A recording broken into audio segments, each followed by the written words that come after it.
Abra sua Bíblia, então, no Evangelho de Mateus, no capítulo 4, e nós vamos ler junto dos versículos 1 a 4. Evangelho de Mateus, capítulo 4, dos versículos 1 a 4.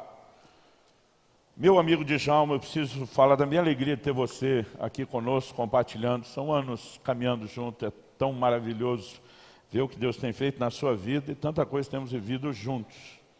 E preciso agradecer a Deus e a você, Léo, por ter trazido Marcos Salles. Marcos, desculpa, diz que é feio falar isso, mas se você for de carteirinha, vou fazer coraçãozinho. Amo o depósito de Deus na sua vida, sua dedicação ao ministério, em primeiro lugar como pastor, como ministro, né? Mas tocar música não só com a excelência que você faz, mas com essa visão. Você trouxe seu livro? Tem? Está à disposição também? Menos palco, mais altar? Ok, quero te encorajar, né? Marcos é um homem de Deus, pastor Marcos Salles, e fala com muita propriedade a respeito do assunto, né? Seja você que está aqui, pode ter acesso, ou você que acompanha à distância, leia esse livro, Menos Palco, Mais Altar. Glória a Deus, vocês estão prontos, né? Vamos lá. Evangelho de Mateus, capítulo 4, eu vou ler do versículo 1 até o 4, eu vou ler na Nova Almeida atualizada, qualquer que seja a versão que você tenha em mãos, eu gostaria que você pudesse aí acompanhar a leitura. O texto sagrado diz assim: a seguir, Jesus foi levado pelo Espírito ao deserto para ser tentado pelo diabo.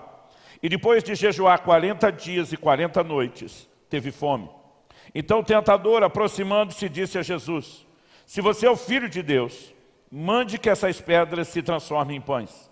Jesus, porém, respondeu: está escrito, o ser humano não viverá só de pão, mas de toda a palavra que procede da boca de Deus. Eu vou pedir que você repita essa última frase comigo. Diga: o ser humano não viverá só de pão, mas de toda a palavra que procede da boca de Deus. Meu Deus, suplicamos a graça e o favor do alto, suplicamos o cumprimento do Teu propósito para esse tempo, para essa hora.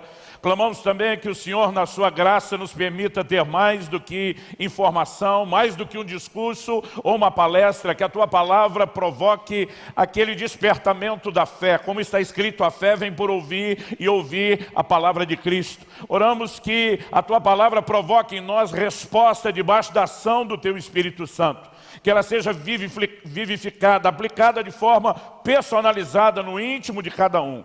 E que ela seja acompanhada de uma liberação dos céus. Nós oramos em nome de Jesus. Amém. Amém.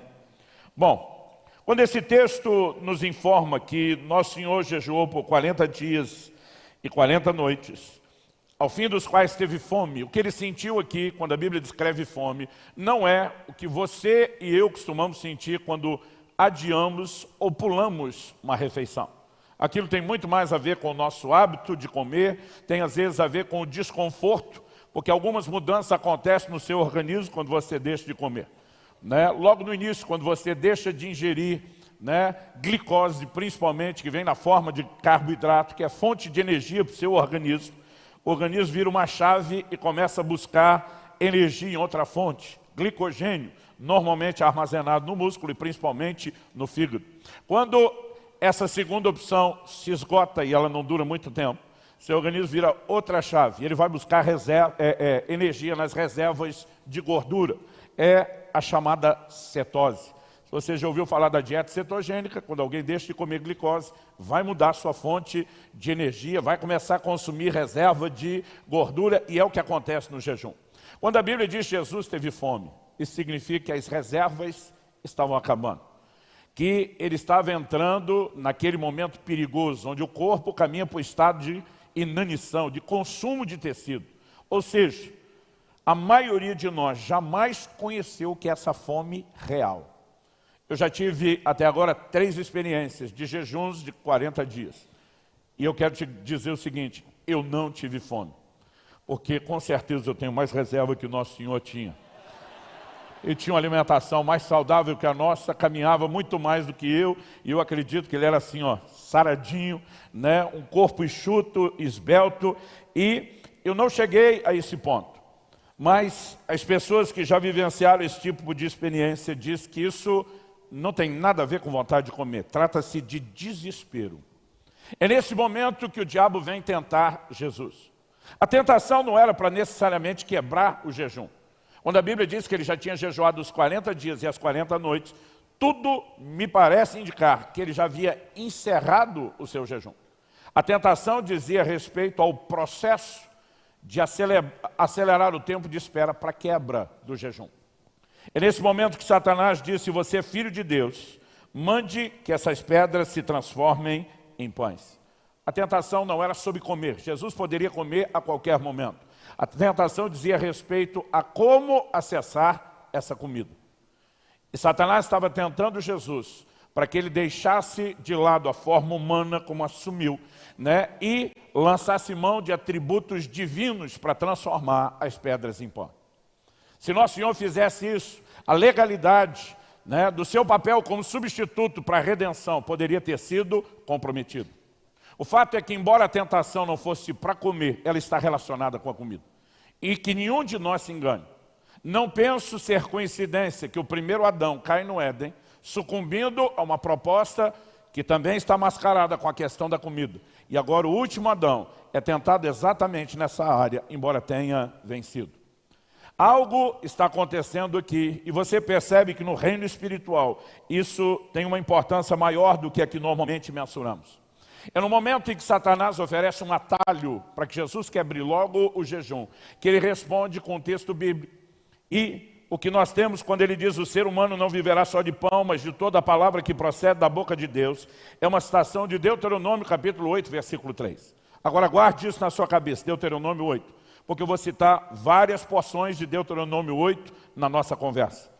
Quando Jesus estava com fome e Satanás o tentou, ele exalta a palavra de Deus acima de qualquer alimento humano ao dizer: nem só de pão viverá o homem. Pão aqui não é apenas aquela comida feita do trigo, mas é um indicativo comum para falar de todo e qualquer tipo de alimento. Então Jesus está falando do alimento natural. Ele diz: o homem não viverá só de pão, do alimento natural, mas de toda a palavra que sai da boca de Deus.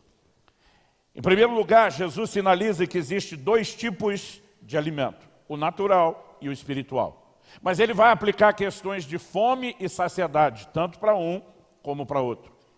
O tema da minha mensagem hoje é: fome de quê? É uma pergunta que você precisa responder, não para mim, para si mesmo, ou melhor, ao Espírito Santo. Fome de quê? A primeira coisa que nós precisamos observar é que, assim como há o alimento natural essencial à nossa subsistência, Jesus indica que a palavra de Deus deve ser vista como um alimento espiritual igualmente essencial à nossa subsistência. Ponto. Ele não apenas indica que existem dois alimentos, mas em outras porções dos seus ensinos, o que nós vamos perceber é que, embora os dois sejam necessários, embora os dois sejam importantes, o problema é quando, de alguma forma, um, em especial natural, começa a concorrer com o outro. Então nós não podemos apenas reconhecer que há dois tipos de alimento. Mas, por exemplo, no Evangelho de Lucas, no capítulo 8, no versículo 14, na parábola do semeador, Nosso Senhor ensinando, ele fala de uma semente que não germinou, ele fala de duas que germinaram, mas tiveram o processo de frutificação abortado, e só uma que frutificou de forma exponencial. Falando de uma dessas que teve o processo de frutificação comprometido, abortado, Nosso Senhor diz: a parte que caiu entre espinhos, esses são os que ouviram e no decorrer dos dias foram sufocados com as preocupações, as riquezas e os prazeres dessa vida. Os seus frutos não chegam a amadurecer.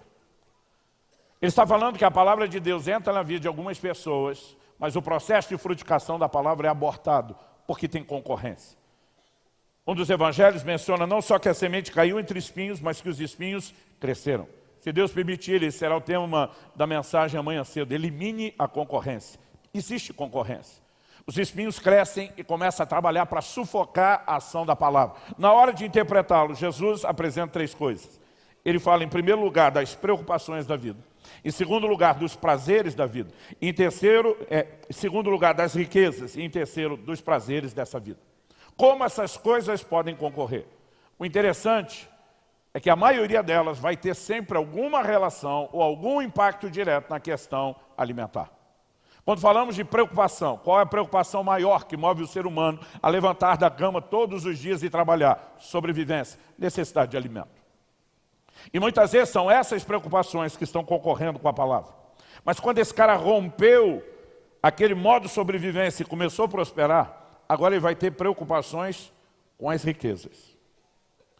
E nesse ambiente, principalmente, de romper, sair só do modo sobrevivência, ele já tem isso num nível antes, terá maior depois. Ele tem outra concorrência, os prazeres da vida. E quando você olha para qualquer pessoa que tem dinheiro, elas não vão se divertir com nenhum tipo de festa que não inclua comida. Entre os prazeres da vida, a comida também está lá. Eu quero que de alguma forma você perceba que ela permeia, embora correlacionada com outras coisas, elementos que são chamados de concorrência. Em Lucas, no capítulo 21, verso 34, tradução brasileira, nós lemos: guardai-vos para não suceder que os vossos corações fiquem pesados com o excesso no comer, no beber e com os cuidados dessa vida. Aqui a Bíblia não está falando do comer e do beber, mas dos excessos. E os excessos não estão relacionados apenas com a quantidade ou a qualidade, mas muitas vezes com o valor que damos a algumas dessas coisas.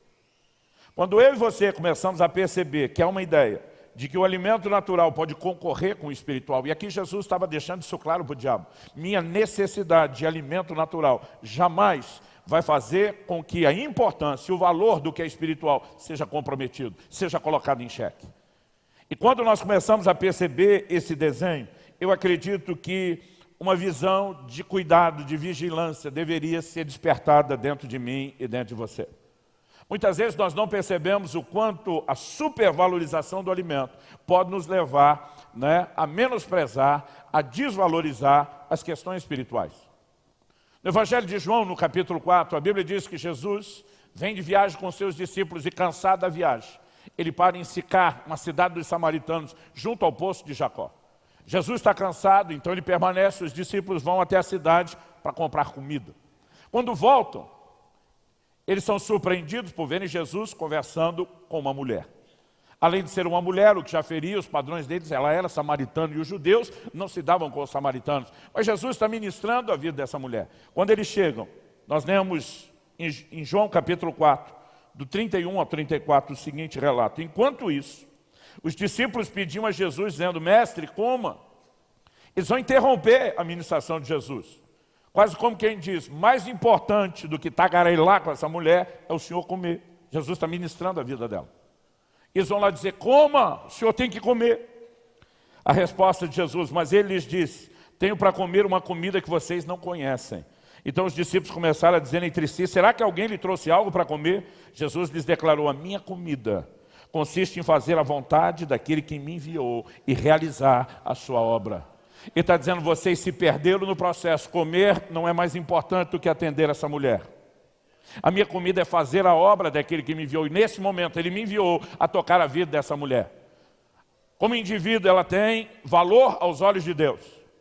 Mas estrategicamente ela será a chave para alcançar toda a cidade. Nada nesse momento é mais importante. Agora, quando Jesus diz: minha comida consiste em fazer a vontade daquele que me enviou, eu e você precisamos entender que quando a palavra de Deus é apresentada como alimento, a Bíblia não está falando que apenas ler a palavra ou apenas ouvir nos alimenta. Nós precisamos entender que ler, que ouvir, que estudar é parte de um processo que é maior, começa com isso, mas envolve obedecer e praticar a palavra. A palavra não é alimento só na vida de quem ouve. Na vida de quem só ouve, talvez ela possa estar servindo até de distração, por uma forma errada de se relacionar com ela. Mas depois de Jesus estabelecer isso, nós percebemos que isso não faz do alimento algo necessariamente ruim. Jesus não permaneceu seus 3 anos e meio de ministério jejuando. A Bíblia fala do jejum dos 40 dias. Não sabemos se ele fez outros jejuns, porque a Bíblia não relata. Mas isso não faz da comida algo necessariamente ruim.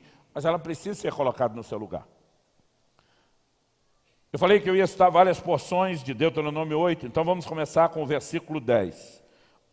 Um texto, eu estou dizendo que A afirmação de Jesus não faz da comida algo necessariamente ruim, depende de como nós lidamos. E um texto não pode ser ignorado, é Deuteronômio, capítulo 8, verso 10, que diz, vocês comerão, ficarão satisfeitos, outra versão diz, se fartarão, e louvarão o nome do Senhor seu Deus pela boa terra que lhes deu. Deus está dizendo que a comida pode e deve ser recebida como bênção de Deus, como algo que pode alegrar o nosso coração e que nos leva a render graças a Deus.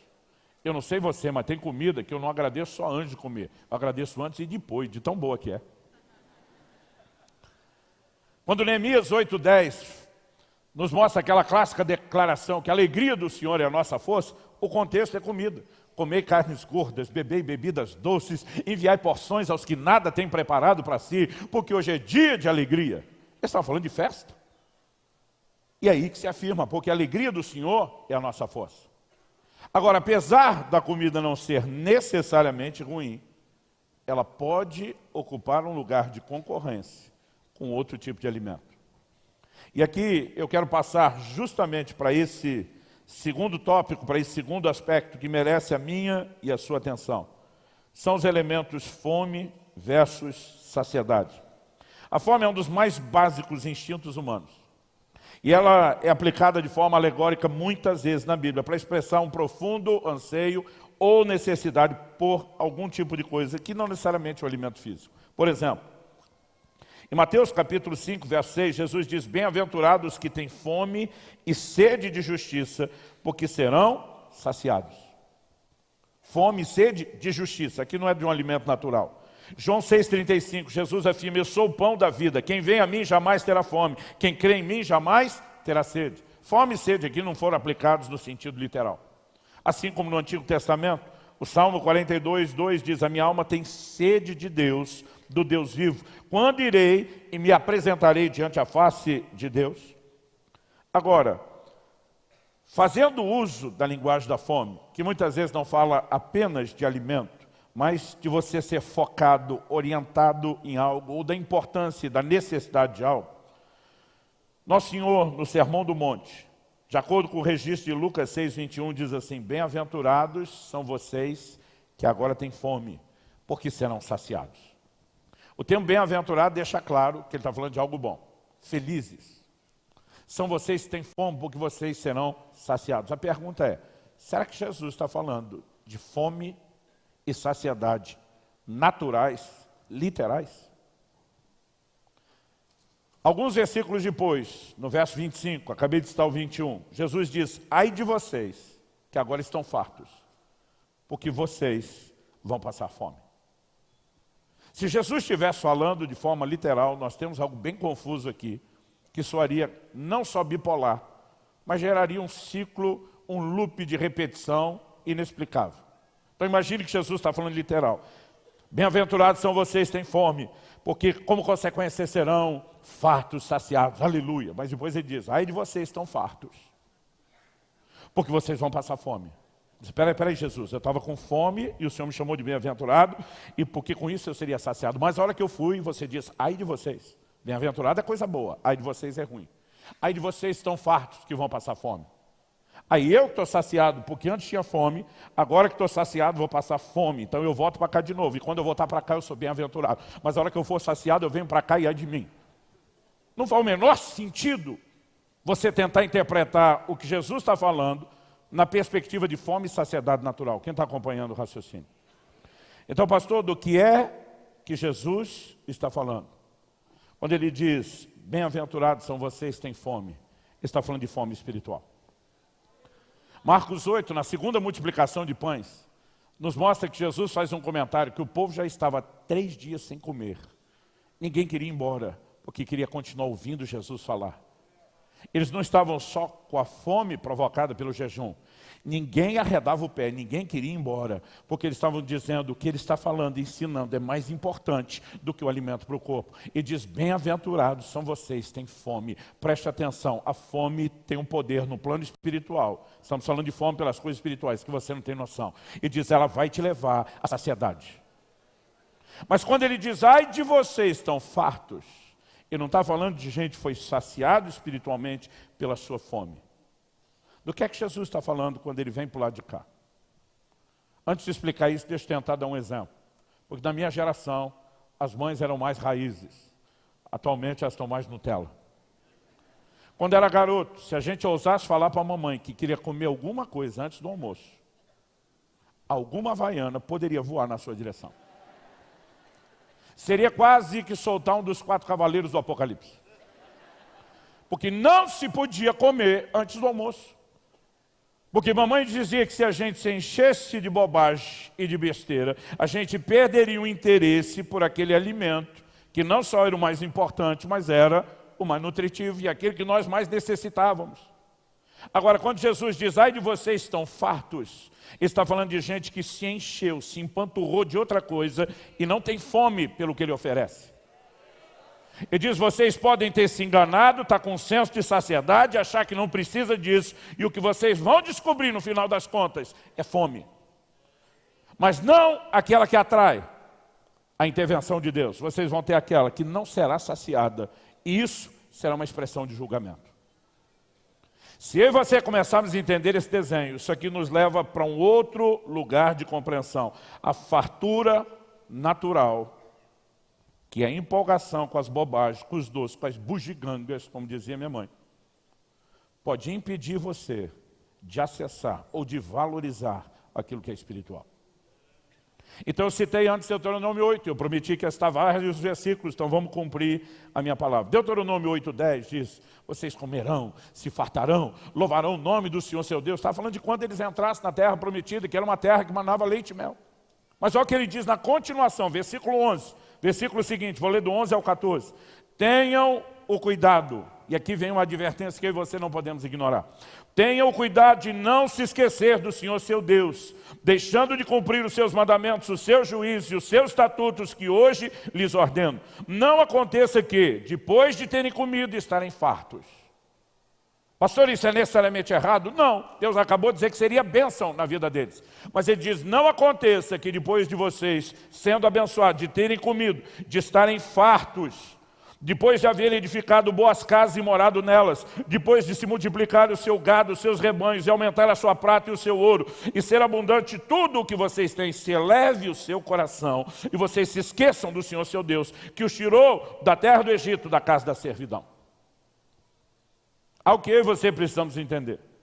O próprio Deus que diz, eu quero abençoá-los e lhes dar comida com fartura. Ele também diz, mas eu vou adverti-los que vocês podem se entreter com isso a tal ponto de se esquecerem de mim, que os abençoei com isso. De se esquecerem de mim, que tenho algo melhor para oferecer a vocês do que só alimento natural. Como nós lidamos de forma correta com esse tipo de entendimento?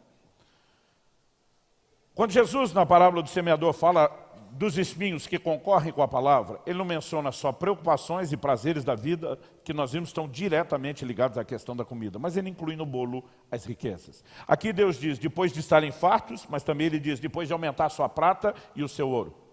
Porque alguém pode se empanturrar com essas coisas, tanto dando valor aos prazeres ligados à comida, como também a questões materiais. E aí eu gostaria que você, por um instante, fosse comigo para o Evangelho de Marcos, no capítulo 10, e a gente tivesse a coragem de falar um pouco de um assunto que ultimamente não vejo muita gente falando, ou pregando, ou ensinando. Evangelho de Marcos, capítulo 10, nos fala a respeito de um jovem que procura Jesus, desejoso de herdar a vida eterna. Jesus fala da importância de guardar os mandamentos, a Escritura. O homem responde, eu tenho observado isso desde a minha juventude. E a Bíblia diz no verso 21 que Jesus o amou. Isso aqui é muito importante. Porque o que vai acontecer na sequência não pode ser entendido como Jesus o trollou.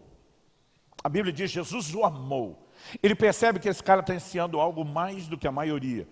E ele diz, eu vou dar um jeito de promover você para esse lugar. Jesus olha para ele e diz, só falta uma coisa a você.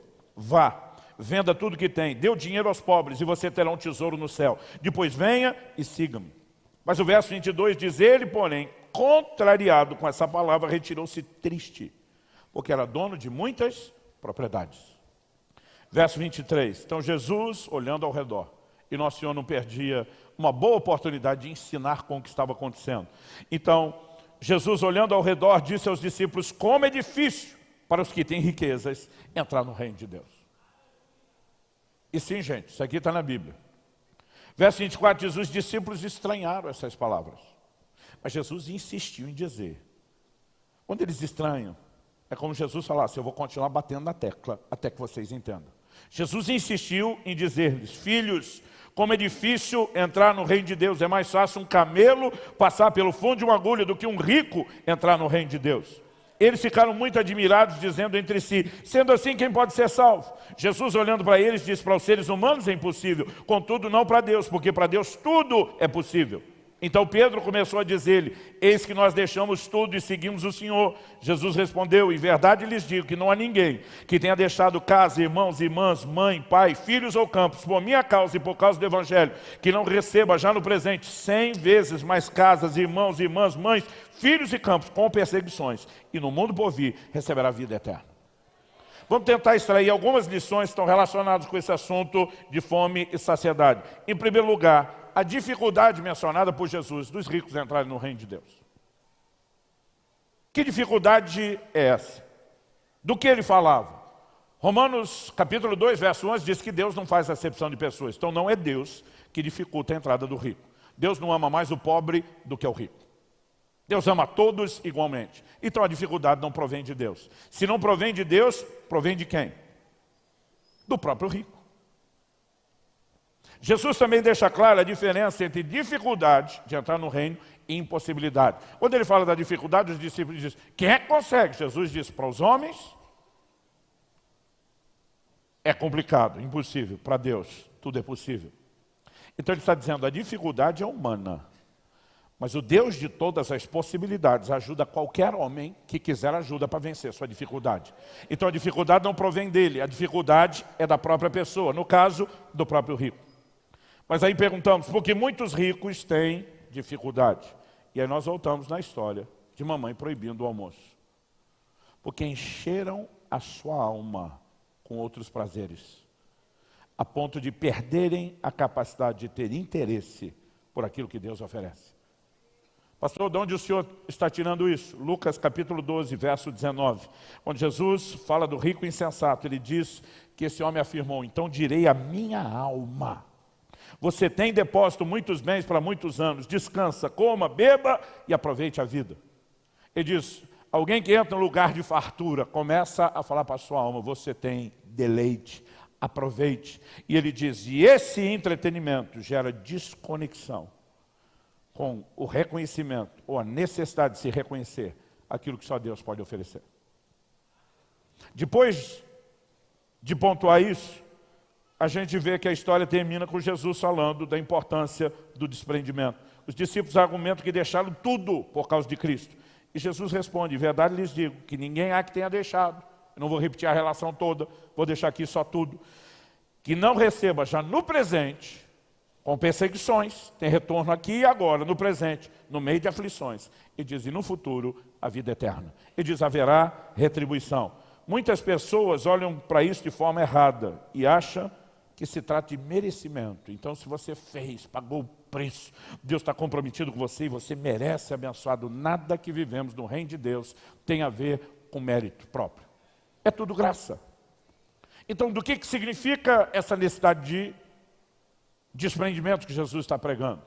Entenda-se como um autoesvaziamento necessário para que possa haver um preenchimento com aquilo que é divino. Sabe, se nós começarmos a considerar esses elementos, e eu estou aqui atirando para vários lados, usando vários textos ao mesmo tempo, não é para tentar criar confusão, é só para mostrar, ainda que de forma resumida em pouco tempo, que a Bíblia vai tratando desse assunto em todo canto, em toda parte. Essas questões de fome e saciedade, não só ligadas a questões naturais, mas espirituais, estão por toda parte. E depois de mostrar que há dois tipos de alimento, de trabalhar a questão de fome e saciedade, eu quero ir para o ponto principal do que eu quero compartilhar com vocês. Meu terceiro e último tópico. Se você estiver anotando: número 1, dois tipos de alimento. Número 2, fome e saciedade. Número 3, o poder da abstinência. Onde entra uma disciplina espiritual como a do jejum. Ontem advogamos a importância do jejum. Falamos, biblicamente, se ele é ou não para os dias de hoje. Trabalhamos seu porquê, trabalhamos sua importância profética no tempo do fim, no que diz respeito à preparação para a vinda de Nosso Senhor. Mas especificamente nessa questão de fome e saciedade pelas coisas espirituais, nós precisamos entender algo. E de novo, vamos para Deuteronômio 8. Até porque esse é o texto que Jesus cita lá na tentação no deserto, que nós lemos em Mateus 4. Deuteronômio capítulo 8, versículos 2 e 3 diz: lembrem-se de todo o caminho pelo qual o Senhor, seu Deus, os guiou no deserto durante esses 40 anos, para humilhar vocês, para pôr vocês à prova. Humilhar e pôr à prova, guarde essas expressões. Para saber o que estava no coração de vocês, se guardariam ou não os seus mandamentos. Ele humilhou vocês, ele os deixou passar fome, ele os sustentou com o maná que vocês não conheciam e que nem os pais de vocês conheciam. Para quê? Para quê? Indicativo de propósito. Então memorize isso. Para que vocês compreendessem que o ser humano não viverá só de pão, mas de tudo que procede da boca do Senhor. Aqui era uma referência ao maná. Ele enviou o maná. E a Bíblia está dizendo que o maná procedia da boca de Deus. Alguns tentam falar que literalmente saíam da boca de Deus. Outros entendem que isso simbolizava uma declaração de Deus que determinou a liberação do maná. Fato é que o Nosso Senhor interpreta isso dizendo de toda a palavra que procede da boca de Deus. Porque o maná nas Escrituras também é uma figura da palavra de Deus. Agora, o que é que eu e você precisamos entender aqui? Qual é o paralelo para hoje? A lição, que para mim é muito prática, é que abrir mão de alguns prazeres lícitos, o que envolve a comida, temporariamente. Abrir mão temporariamente, não é permanentemente, não é para sempre. Abrir mão desses prazeres lícitos nos ajuda a focar em Deus. Parar de comer bugiganga antes do almoço te permite aproveitar melhor a refeição. Quem está entendendo aí, diga amém. Então o texto está dizendo que Deus os humilhou. Pensa numa coisa que está relacionada com o jejum. A Bíblia diz em Daniel no capítulo 10 que durante 3 semanas inteiras ele jejuou. O anjo de Deus aparece para ele e diz no verso 12, desde o dia em que você propôs o seu coração a buscar a Deus e a se humilhar perante Ele. O jejum é tratado como humilhação na Bíblia. Davi diz, eu humilhava a minha alma com jejuns. O jejum está relacionado com humilhação. A Bíblia não só diz, Deus os humilhou, mas os deixou passar fome. Outro dia um falou para mim, não pastor, eu não jejuo porque eu sinto fome. Eu falei, tu está de brincadeira. O jejum tem a ver com fome, não só com humilhação. E ele diz, e essa lição que envolve humilhação e fome, era para que vocês compreendessem. Ou seja, há uma didática aqui, que abre o seu entendimento a respeito da importância do que procede da boca de Deus. Jesus pega isso no contexto de um jejum, de humilhação e de fome, e vem simplesmente abraçando esse texto e dizendo para Satanás, eu não fiquei 40 dias sem comer, priorizando Deus, para sair desesperado atrás da sua oferta agora e negligenciá-lo. Mas além de responder isso, ele responde com o texto que fala de humilhação, de fome e de valorização da palavra no final do seu jejum. Eu não creio que o texto é específico ou limitado somente ao jejum, mas acredito que nós não podemos, no contexto em que Jesus o vivenciou e o aplicou, também desconectá-lo desse aspecto. O que eu quero chamar a sua atenção é que ao longo das Escrituras, Deus tenta nos propor um entendimento a respeito de abstinências voluntárias. Números capítulo 30, nós temos um capítulo inteiro falando dos votos. A Bíblia diz que quando alguém decidisse humilhar a sua alma com algum ato voluntário, com alguma disposição de um voto. O voto não era necessariamente algo que Deus pediu, nem que Ele exigiu, mas que a pessoa se propôs a fazer. E Deus regulamenta como funcionariam os votos. Ninguém regulamenta como alguma coisa deve ser feita, a menos que espere que alguém faça. Embora não houvesse uma clara obrigação sobre cada um para fazer os votos, Deus estava claramente dizendo, eu espero que vocês aprendam isso e façam do jeito que eu quero. Número 6, o voto nazireado era um desses muitos possíveis votos. O camarada se obrigava por determinado tempo a se abster de algumas coisas. Os homens não podiam cortar o cabelo, não podia ter contato com nenhum tipo de morto, isso os limitava de momentos sociais importantes, inclusive, às vezes envolvendo o enterro de familiares, e eles não podiam consumir nenhum tipo de alimento relacionado com a uva, nem comê-la, nem beber o vinho, o que era considerado um dos grandes prazeres da alimentação deles. E essa pessoa se submetia temporariamente a privar-se de algo importante, que não era necessariamente errado. Por quê?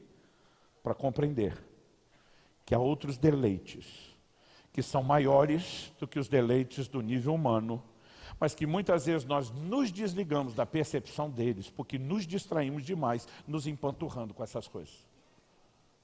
Quando você olha para a Escritura, não dá para negar isso. Primeira carta de Paulo aos Coríntios, capítulo 7, versículo 5.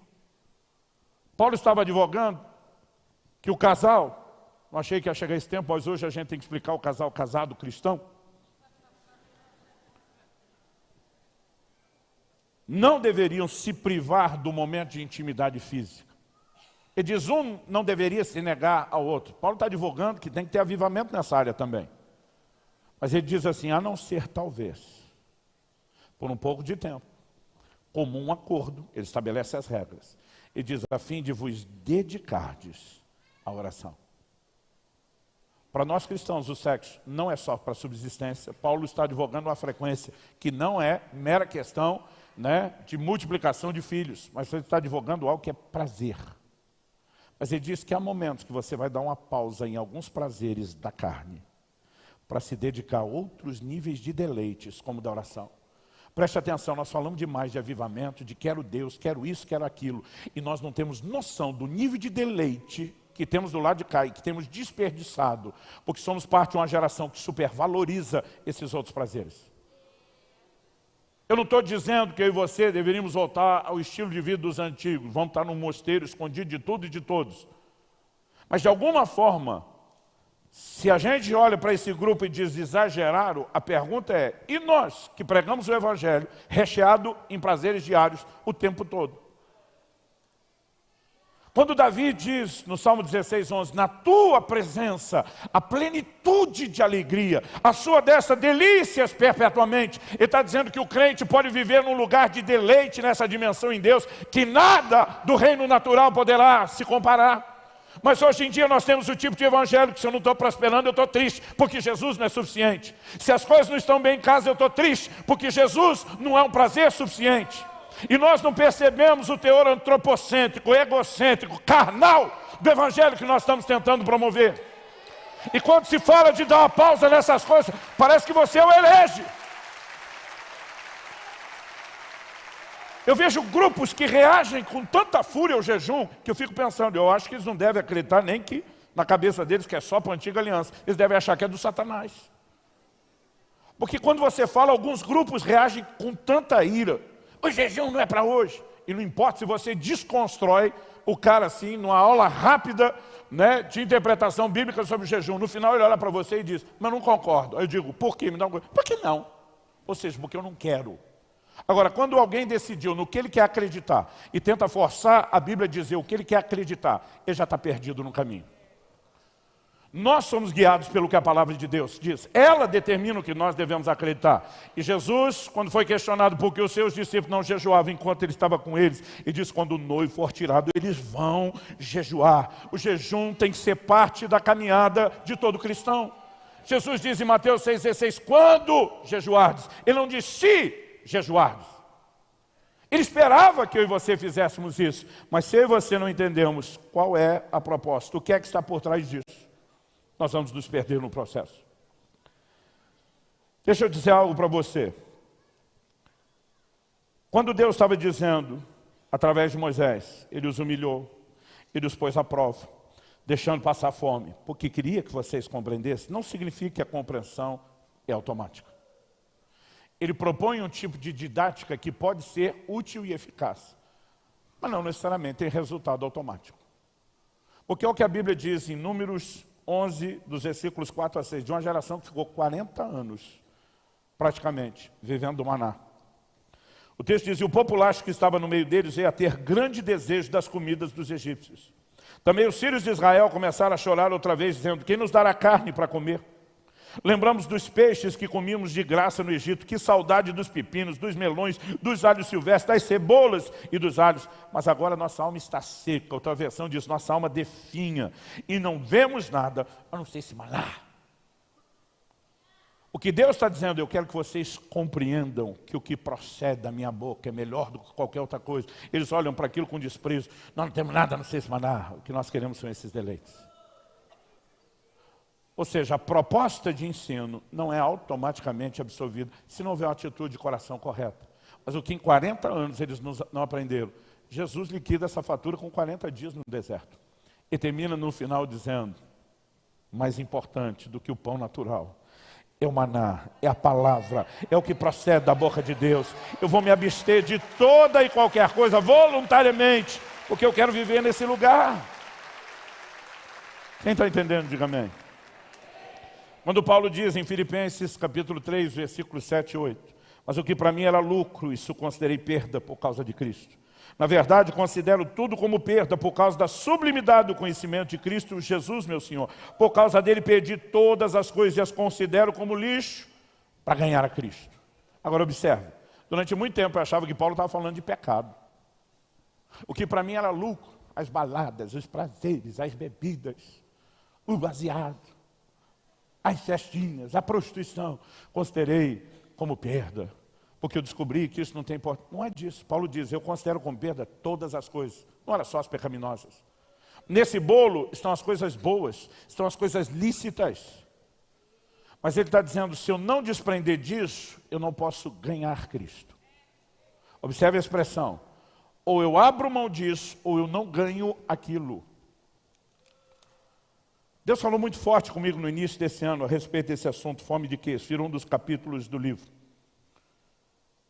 Mas alguns dias atrás, ouvi meu amigo Douglas Gonçalves, do Jesus Cop, citando alguém que eu já não sei nem a quem dar o crédito, e fazendo uma afirmação muito interessante. Isaías capítulo 55, verso 1 diz, todos vocês que têm sede, venham às águas. E vocês que não têm dinheiro, venham, comprem e comam. Sim, venham e comprem, sem dinheiro e sem preço, vinho e leite. Olha o que o texto está falando. O texto está falando sobre sede, está falando a respeito de comer, mas ele diz, vocês que não têm dinheiro, comprem sem dinheiro. Se não tem dinheiro, vai comprar como? Ao que eu e você precisamos entender que no reino espiritual, a nossa moeda se chama fome. Você não compra nada do que Deus oferece, a não ser com fome. Essa é a sua moeda de compra. No livro do Apocalipse, quando o Senhor repreende o anjo da igreja de Laodiceia, uma igreja que se intitulava rica, foi chamada por ele de pobre, e foi encorajada pelo próprio Jesus. Ele diz, comprem de mim ouro, comprem de mim vestes brancas, comprem de mim colírio. Ele está dizendo, o seu dinheiro não vale nada, então eu estou te chamando de pobre, miserável, cego e nu. Ou seja, não é isso que tem valor. Então como é que nós vamos comprar do Senhor? A moeda de troca é fome, quando nos interessamos pelas coisas dele. Gente, nós temos falado de um derramar do Espírito Santo. Mas Isaías 44:3 diz, derramarei água sobre o sedento. Deus vai dar água para quem valoriza a água. Deus vai dar água para quem não vai desperdiçá-la. Deus vai dar água para quem vai bebê-la. Deus vai dar água para quem está interessado. Se ele nos diz para não jogar pérola aos poucos, você acha que ele vai fazer isso? Você acha que ele vai dar alguma coisa de valor para quem não valoriza aquilo? Mas de alguma forma nós estamos nas nossas conferências dizendo, Senhor, nós queremos mais de Ti. E eu imagino Deus olhando para a gente, você quer mesmo? Outro dia um falou para mim, pastor, eu não leio mais a Bíblia, porque assim, é só porque eu não tenho tempo. Tomei o celular da mão dele na hora, já estava desbloqueado. Puxei, abri um aplicativo, mostrei para ele. A média do que ele gastava em rede social por dia. A média era calculada na semana, mas o tempo diário, 5 horas e meia em rede social, por dia. Falei, cara de pau, tu não tem tempo para ler a Bíblia. Eu falei, não estou nem tentando tirar isso de você. Se você ficasse com 2 horas e meia na rede social, que já é tempo demais para acompanhar a vida dos outros, sobrava 3 para ler a Bíblia. Não, é que eu não fico assim tudo uma vez, vou acessando aos poucos. Falei, lê a Bíblia aos poucos. Rede social pode ir aos poucos, a Bíblia não tem tempo. Sabe, a verdade é que o que está nos faltando é interesse, gente. O que está nos faltando é fome. Agora eu olhei para ele e falei, o pior não são só essas 5h30. Agora vamos botar o seriado que você maratona, os filmes que você assiste. Leonardo Ravenhill, autor do best-seller Por que Tarde, do Pleno Avivamento, costumava dizer, o entretenimento tem se tornado o substituto diabólico da verdadeira alegria. Nós estamos empanturrando, feito criança, nossa alma com doce, com chocolate, com balinha. E a hora que Deus serve um banquete, a gente simplesmente não tem interesse. Deixe-me dizer, não há nenhum outro caminho para resgatar a percepção, a valorização das coisas espirituais, que não envolva o caminho da abstinência. Sejam os jejuns, sejam os votos, eles não são práticas meritórias, elas são práticas desintoxicantes, que nos ajudam a conectar com aquilo que nós mais necessitamos. Quem está entendendo, diga amém. É por isso que em Amós, no capítulo 8, nos versos 11 e 12, Deus diz, eis que vem dias, diz o Senhor Deus, em que enviarei sobre a terra fome, não de pão e sede, não de água, mas de ouvir as palavras do Senhor. Durante muito tempo eu usava só o versículo 11 como se fosse uma promessa. Mas um dia desse Deus me disse, aí, lê o versículo seguinte. Eu fui ler o verso 12. Deus diz, andarão de mar a mar, e do norte até o oriente, correrão por toda a parte procurando a palavra do Senhor, mas não a acharão. Deus está dizendo, essa fome não é essa que Jesus diz, bem-aventurados os que têm fome, porque serão fartos. Ele diz, essa fome que eu vou enviar é aquela outra do ai de vocês que estão fartos, porque terão fome. Deus está dizendo, quando a fome sobre a palavra finalmente cair, eles podem procurar em todo canto, mas não mais terão resultados. Isso será uma palavra de juízo para quem tinha desprezado Deus. Eu e você não precisamos chegar ao ponto onde a gente tem que reconhecer, agora não tem mais volta ou retorno.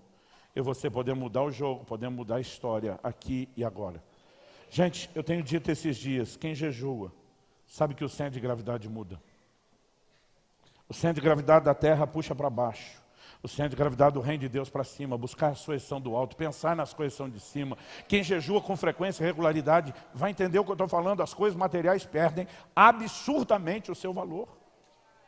Essas riquezas que concorrem, essas preocupações do dia a dia com a vida, ou mesmo os prazeres da vida, perdem as suas garras, não conseguem segurar o crente.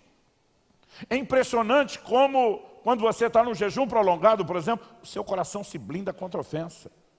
Tudo aquilo que nos prende, uma valorização de coisas que não são tão importantes, começa simplesmente a te soltar, e de repente você começa a ter uma percepção do que é que nós temos do lado de cá. Outro dia um falou para mim, eu não posso imaginar ficar tanto tempo sem comer. Eu não posso imaginar ficar tanto tempo numa pausa na intimidade. Eu falei, e acrescento sua lista, eu não posso imaginar viver os deleites maiores, porque você se confinou a esses menores. Há algo mais para mim e para você, e eu não estou dizendo que você não terá mais deleite na comida, eu não estou dizendo que você não vai comer, eu não estou dizendo que isso aqui tem que parar. Pausas momentâneas não nos deixam ficar cegos por isso e nos ajudam a compreender o que Deus tem do lado de cá. Quanto mais desfrutamos do que Ele tem aqui, nós voltamos para cá e a gente diz, também aproveitamos isso de forma moderada, mas daqui a pouco eu dou a pausa de novo, porque eu não quero perder essa consciência, nem cultivar o que tem do lado de cá. Quem está entendendo, diga amém.